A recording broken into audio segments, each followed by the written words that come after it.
Para mí es un gusto tener hoy aquí como invitada a la embajadora de Australia en Colombia, Anna Cripps. Bienvenida y gracias por estar aquí con nosotros. Muchas gracias, Paula. Es un honor estar acá contigo esta tarde. Embajadora, uno habla de Australia y de inmediato se le viene a la cabeza un animal. ¿Me dirá usted si no? Pues dos animales para mí.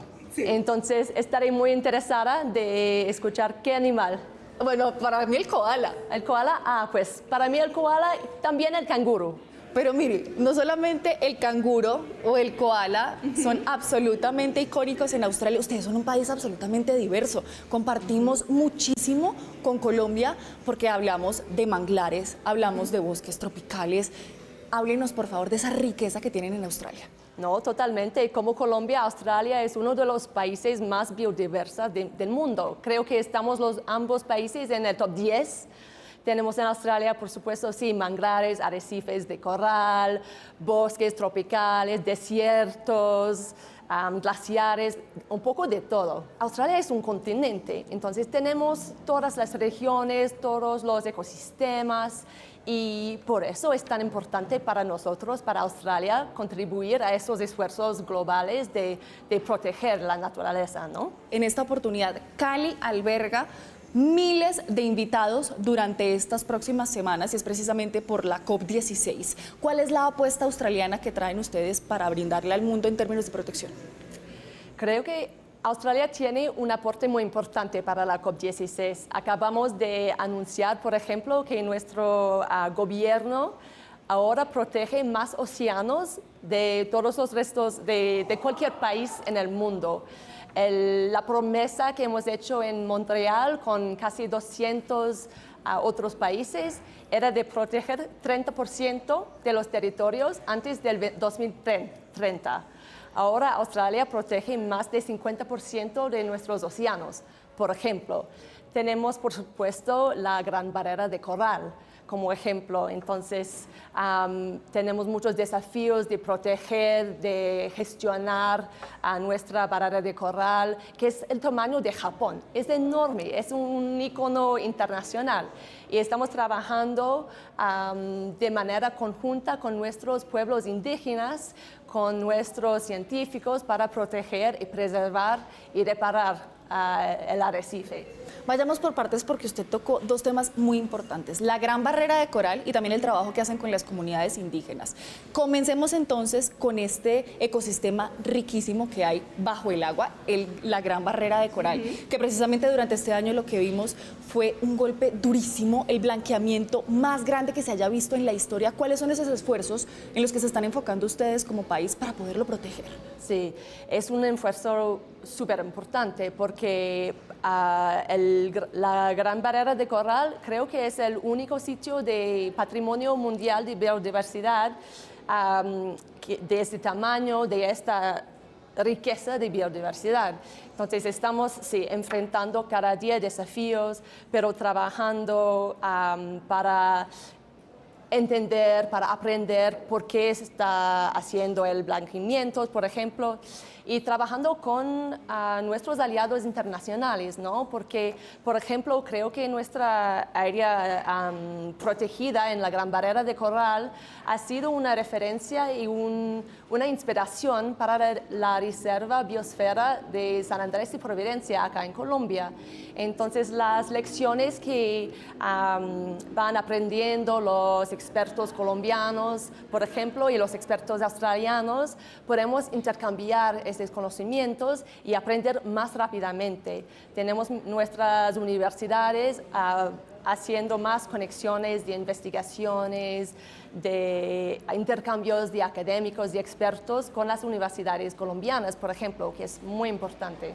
Ahora vayámonos entonces a la población indígena porque yo creo que nuestros televidentes no conocen ese aspecto de Australia y es que tienen una gran población indígena y hay una iniciativa muy interesante, los Rangers indígenas. Me parece muy curioso porque lo que están tratando de hacer es preservar este conocimiento ancestral, pero al tiempo ponerlo a disposición con tecnología de punta. Háblenos sobre eso. Sí, para mí es un un programa muy interesante que puede ser un modelo a nivel internacional. Es que hemos dado cuenta que en Australia tenemos 65.000 años de cultura indígena, de historia y también, por supuesto, de conocimientos tradicionales sobre los ecosistemas muy únicos de Australia, cómo están evolucionando y cambiando durante el tiempo.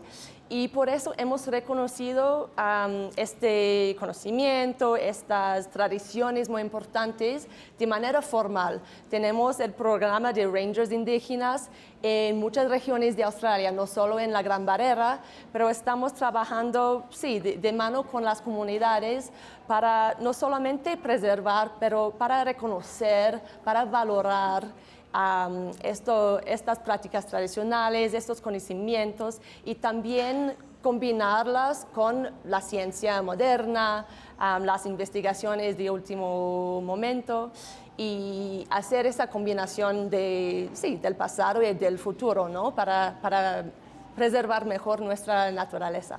Preservar, hablar de futuro, creo que también implica hablar de energías limpias. Sí. Ustedes tienen un gran potencial en este sentido. De hecho, el primer ministro Anthony Albanese pues, ha enfocado sus esfuerzos en esta situación. ¿Cómo están ustedes en este momento en transición energética?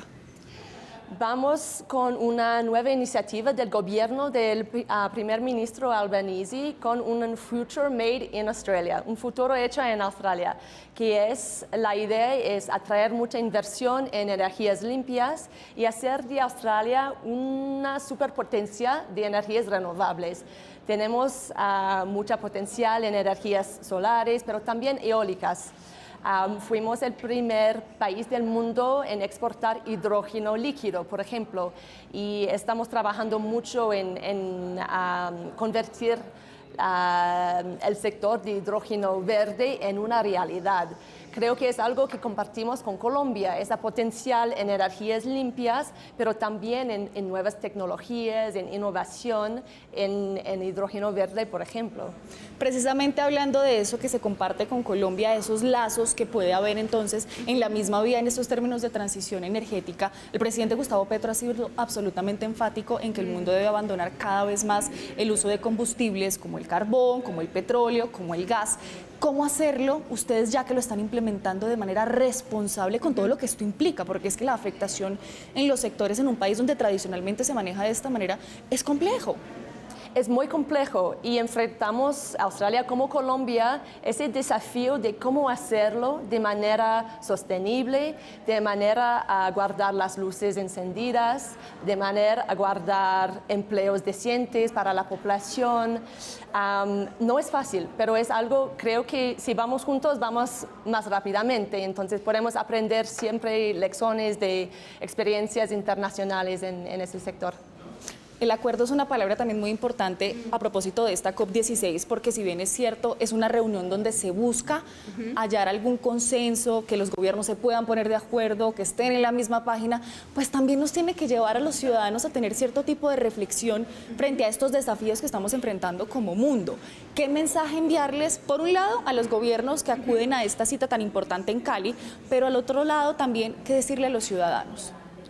Es un punto muy interesante, porque por un lado creo que la COP16 es una reunión entre gobiernos, una reunión entre negociadores técnicos, con muchos detalles, con mucho texto, a veces aburrido, pero por otro lado es nuestro futuro.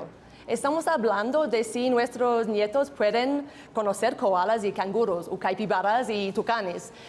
Es algo súper importante. Entonces, las discusiones que van a tomar en Cali la semana que viene y la semana después son muy importantes. Y es crucial que si los diplomáticos, los funcionarios se dan cuenta que eso cuesta mucho, pero por otro lado que los ciudadanos del mundo se interesen.